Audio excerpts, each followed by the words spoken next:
Good morning, family. Good morning, Autobots. I should say good afternoon. It's noon. I had a tough morning today. But it's not the fact that a morning is tough or an evening is tough or an afternoon is tough. It's what you do afterwards. So get up, dust off, step in front of the camera here, and I talk to you guys. It's one of the nice things about doing these videos is that I know in the back of my head that at some point, hopefully all of you will be watching the video and hearing my words and remembering what class was like when we were at Job Corps. I absolutely miss those mornings. I've made a promise to not be political, both because it has no place or bearing in morning discussions about things automotive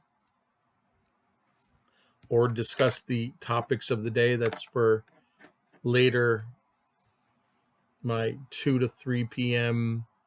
availability in the class as just to answer questions, and the 3 to 4 o'clock Google Meet, also Google Meet, for the other one, to discuss things automotive. But and just letting you guys know that everything that I'm seeing around me, it's just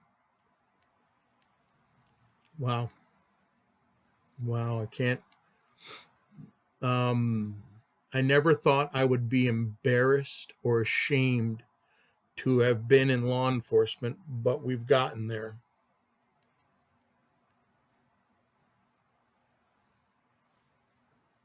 Put a decade in, over a decade, 14 years, I think was. I sat down and we figured out how much time I spent in law enforcement. It was like 14 years, 12 years. And I'm embarrassed and ashamed by it now.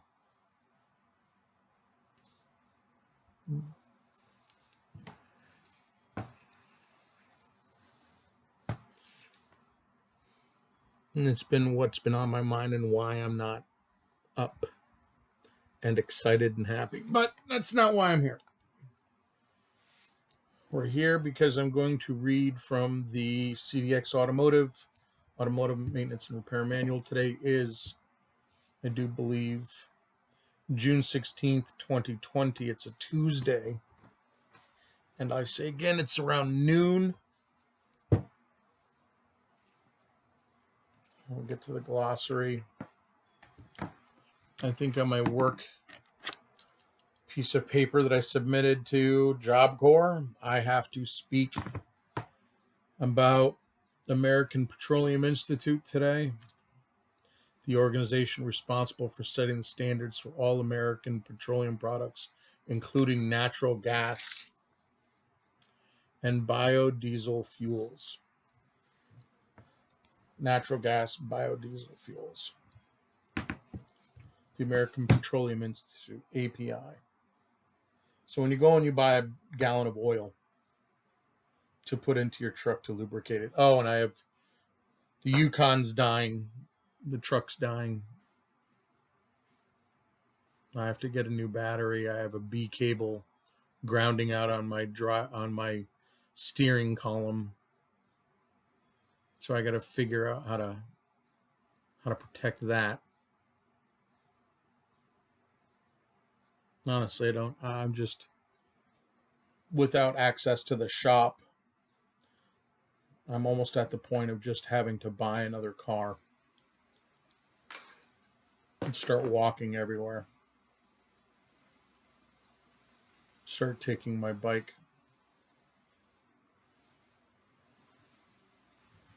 I have to call my ex-wife, who I had an argument with, and ask for my bike. That'll be interesting. That's a good way to lose weight until I go back to school. Anyways, the American Petroleum Institute, API.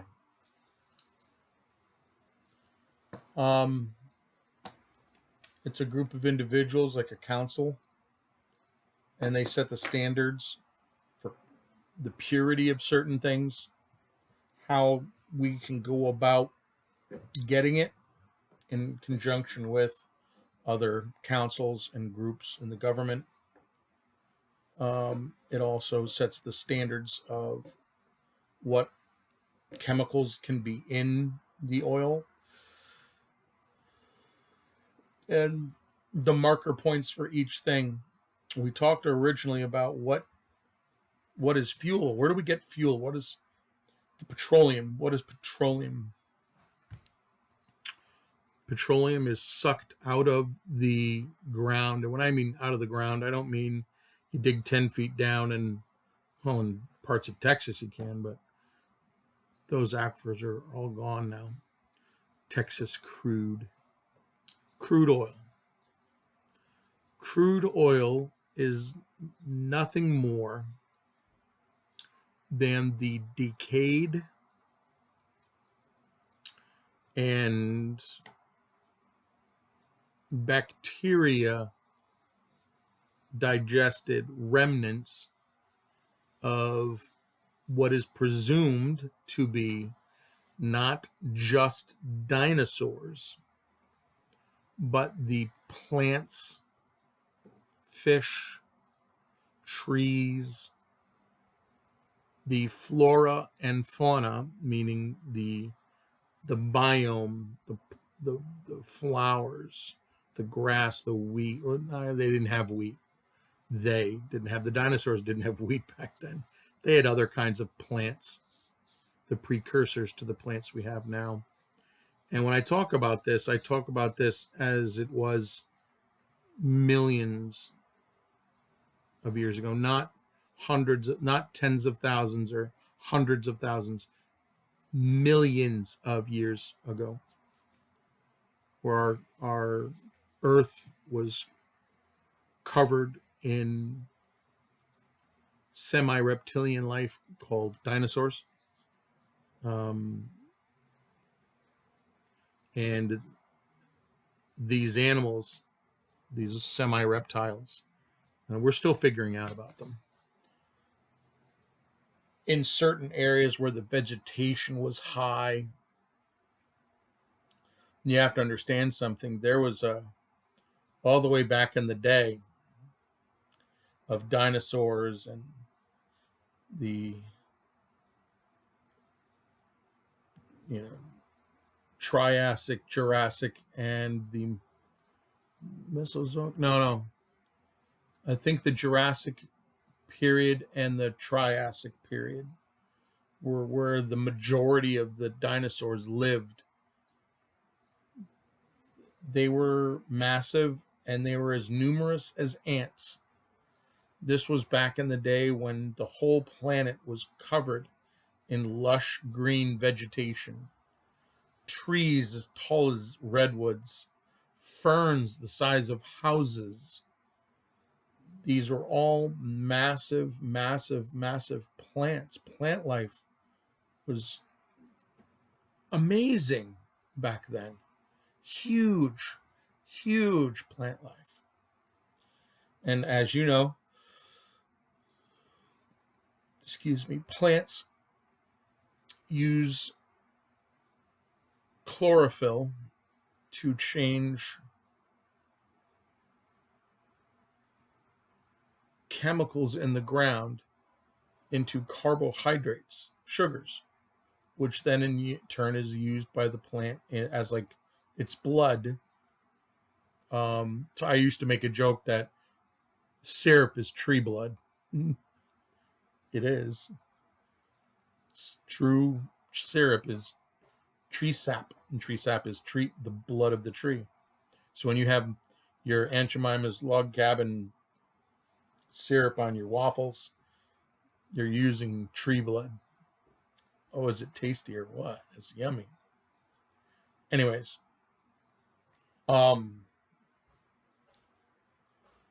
so all of these plants, all these animals, there were certain extinction events, and one of them was a massive meteor that hit in the triangle between southern Florida, the south of Texas, and eastern Mexico, and the northern part of South America in the Gulf of Mexico. There's a massive impact crater site. And what happened during that massive cataclysm was that when the meteor, the size, about, I think they said a tenth of the size of the moon. You know, we're not talking about a rock the size of Manhattan. We're talking a quarter of the size of the moon smashed into the earth. Not only was the resultant energy fireball that radiated out from that center point along the surface of the earth hot enough to burn everything, almost everything, at least in this area, it just radiated out. It covered the earth with enough dirt and silt that the sky became impenetrable, like you couldn't see the sun, and darkness fell over the planet, and temperatures plummeted, and an ice age occurred. And it was during this ice age that anything that didn't die in the burn had to struggle with the cold. So even if you burnt and made it through the fire, you still died in the freeze. So that at a certain point, only small rodentia and small hominids that lived away from the blast center on the other side of the planet were surviving. Small little primates, little rhesus monkey little guys. Our forefathers, if you will. But anyways, the dinosaurs all died. And then they got blanketed over by ash. They got blanketed over by dirt. And as time and matter often do, their dead bodies deteriorated and made a layer on the ground, and that ground got covered up by new growth, and that growth died and laid into the ground. And as more and more layers of sediment and rivers changed and continents moved, I'm talking eons, like millions of years kind of action, where the enough time passed that the continents moved into their current positions, and land subsided under other parts of land, and tectonic plates shifted, and enough time and enough things happened so that all those dead dinosaurs and the leaves that they were with got buried under more and more layers of other dirt, volcanoes exploding and them dropping lava on, and then those exploding with lava and that getting covered, and eventually all that life got trapped underground, like 1,000 feet, 1,500 feet, 2,000 feet, 3,500 feet. They got trapped down there, and what happened is the bacteria that was down there ate through all that biomass. And bacteria, like yeast, one of the byproducts of bacteria, they don't need sunlight, they just need the fuel, is as they ate their way through all of that biomass, it created an oil-like sludge that had an alcohol content to it. And it is this eating away at dinosaurs, the remnants, not just of dinosaurs, a lot of plant life, a lot of plant life mixed in with dinosaur. So the bacteria went and they were eating all of it. You know, super small bacteria would just chew through it. And the result would be this sludge, this oily sludge called crude oil. Now, sometimes the crude oil would percolate up to the surface, like this underground lake that finally pokes its head up through the surface of the earth, and you end up with It dries off. The alcohol uh, evaporates off of it, and you end up with this lovely stuff called tar. Tar is a petroleum product. You guys heard of the tar pits of La Brea County, California, where they've managed to find in the tar pits completely preserved saber-toothed tigers and what was it, mastodons and woolly mammoth, right, into the La Brea tar pits. It's so well preserved them. An animal fell in and couldn't get out. It died, and the tar, like ooze, just circled it and stopped anything from decaying in it. They just sealed it. Well, the soft tissues decayed, but like the bones and stuff didn't decay. Not like it did way underground where there's heat and pressure. There's no pressure in the tar pits. That type of petroleum is too. There's no. It's sitting on top. There's no pressure. It's not a pressure cooker like 3,500 feet down with all that earth squeezing down on you. And that pressure combined with bacteria eating all the biomass created crude.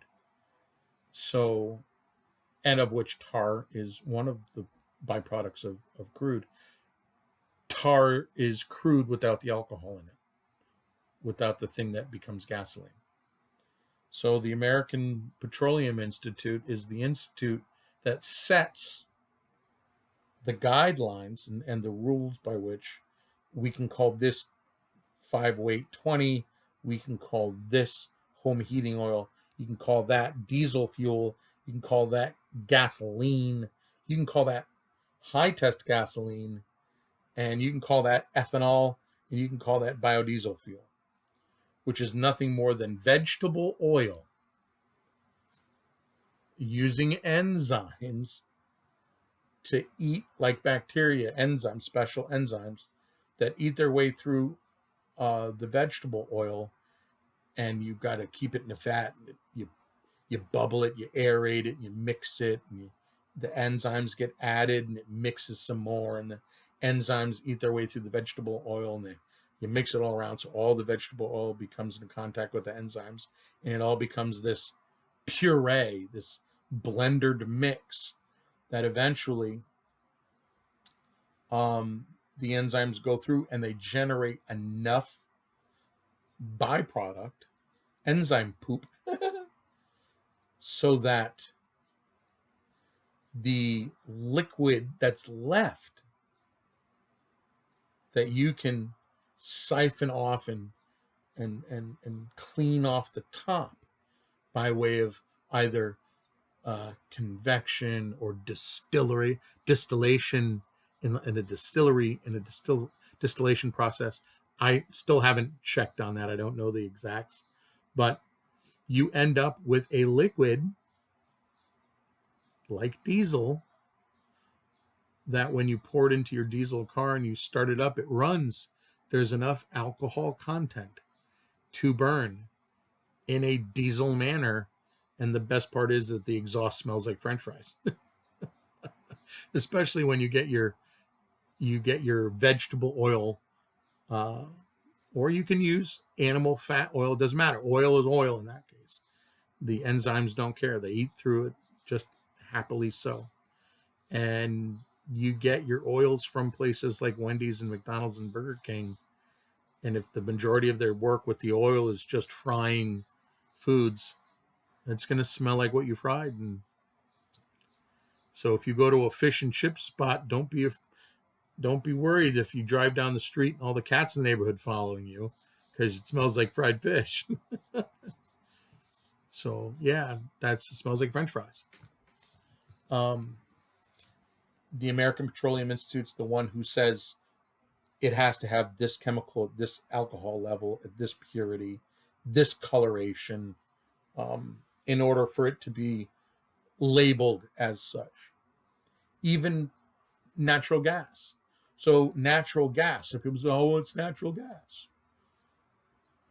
It's a form of gaseous liquid petroleum You guys, you have all that biomass, that all the dead leaves and all that dead animals and everything else, and it's in the pressure cooker of the earth, right? It's got the heat and the enzymes and the bacteria, and the enzymes and bacteria eating away at all that flesh and dead leaves and dead bushes and trees, and it's all mixed up and sludged together, right? But let's say that at some point this pocket hundreds of miles across of liquid sludge of biomass, biofuel. And all of a sudden, a little leak happens at the bottom, and the liquid starts finding its way down, and the level lowers, leaving a dome at the top of, and it's a vacuum at this point. There's no gases really except a little bit of oxygen, which can be found in rocks. Believe it or not, oxygen permeates the entire Earth's mantle. It's in the rocks itself. It's in the dirt. It's in our ground. And traces of nitrogen. Nitrogen's very light, and then the heavier gases, and then onto the noble gases and different chemicals and the molecules of the periodic table that can be found. Sorry, not molecules. The atoms of our periodic table that can be found in the Earth. And they're all in there in trace elements, trace amounts, super small amounts. But oxygen is one of them. There's a lot of oxygen in the ground, interestingly enough, bound up inside of rocks. So what happens is the petroleum maybe gets a leak at the bottom of its cavern and loses a little bit, and then maybe another rock falls into place, capping it off. So you have this layer of petroleum lake, a lake of petroleum sludge, crude oil. But at the top of it, the roof of the cavern, there's an empty area. And now it's not under pressure. Other bacteria that might have been stunted in their growth because of all the pressure, now they get to work because now they've got room. They're not as pressured, and they get to work on the sludge, on the crude oil, and they start really eating away. And all of a sudden, what's their byproduct? Alcohol. Alcohol fumes, but the fumes are trapped. One of the things that they can do is they can tap the natural methane gases. You know, there's a town in Pennsylvania that leaks methane constantly. It sits on top of a massive caldera, an underground pocket of methane. And methane seeps up through the ground, and in some spots it is caught on fire. And so the ground has been burning. The actual ground burns, little flames licking up from the ground because of methane, natural gas, what we call methane. And it's from one of those crude oil pockets that created a dome where methane was allowed to didn't allow, but the enzymes and the bacteria that was eating through the biomass, their outproduct is methane. As a matter of fact, most human beings make methane every time you fart. Matter of fact, they say that one of the biggest problems at one point for the ozone layer was cows farting. Apparently, I did not know this, but cows fart so much they generate a measurable and detrimental level of methane. Now, methane is different than compressed natural gas. Compressed natural gas is a product made from crude oil, from crude, which is nothing more than a incredibly filtered and incredibly processed low pressure natural gas. It's just wickedly cleaned up. We can really make it. We don't need. I know for a fact that some companies are manufacturing liquefied petroleum natural gas. They make it. They don't need to dig in the ground. They have chemicals and they mush it all together.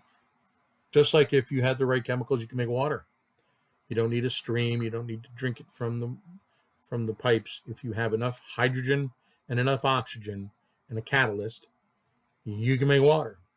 A way of joining both the oxygen and the hydrogen.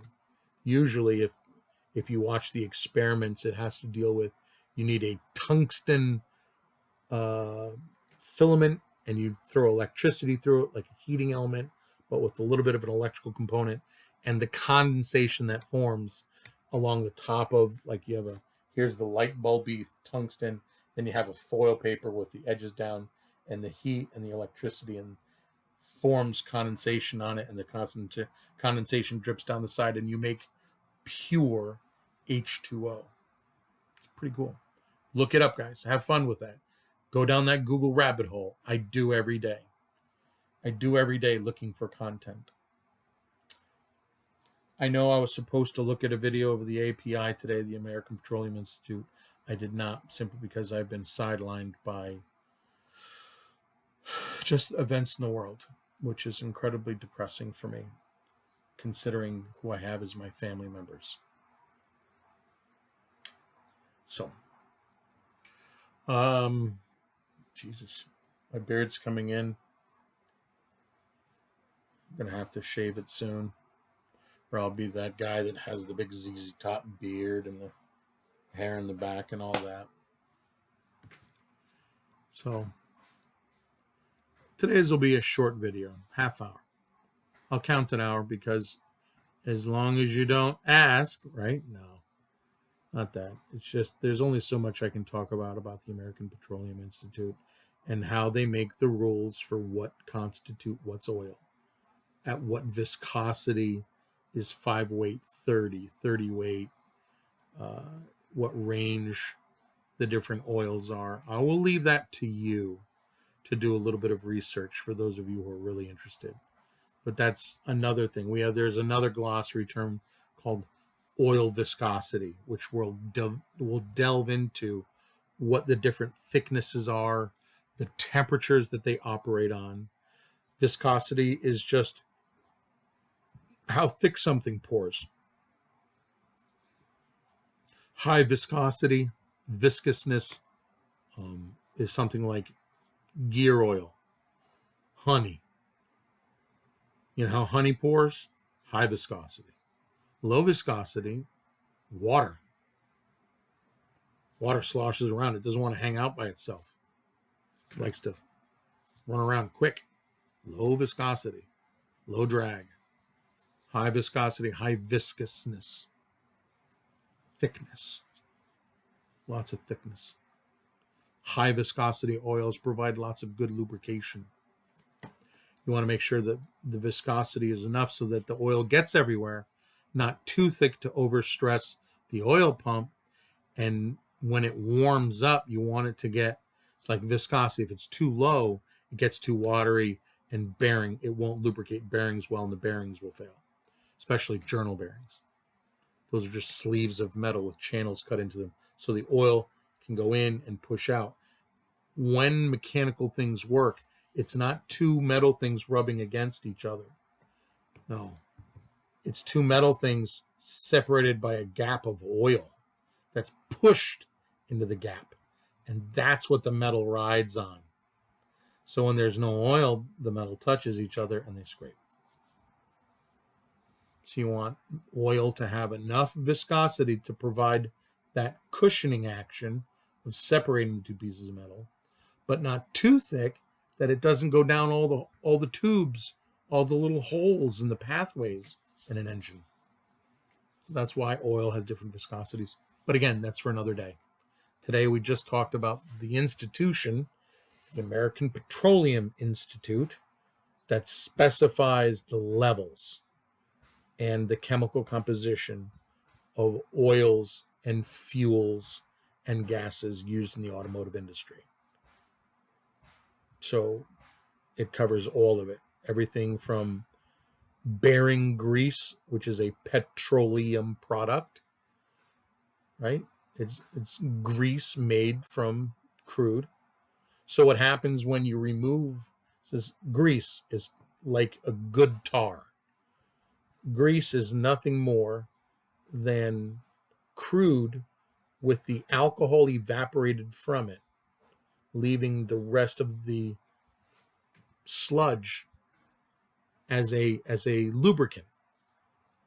And they add chemicals to it to make it more binding and less likely to break down under temperature, and giving it some shear so that, if you rub two pieces quickly with it on, it won't cut through the grease. The grease will stay packed onto the surface. There's a lot of different chemicals that they add into the crude sludge that they make grease out of as a way of making it greasier, so it can do more work in an engine. But anyways, that's what the API is. Thank you, everybody. We'll see you tomorrow. Today's short little video.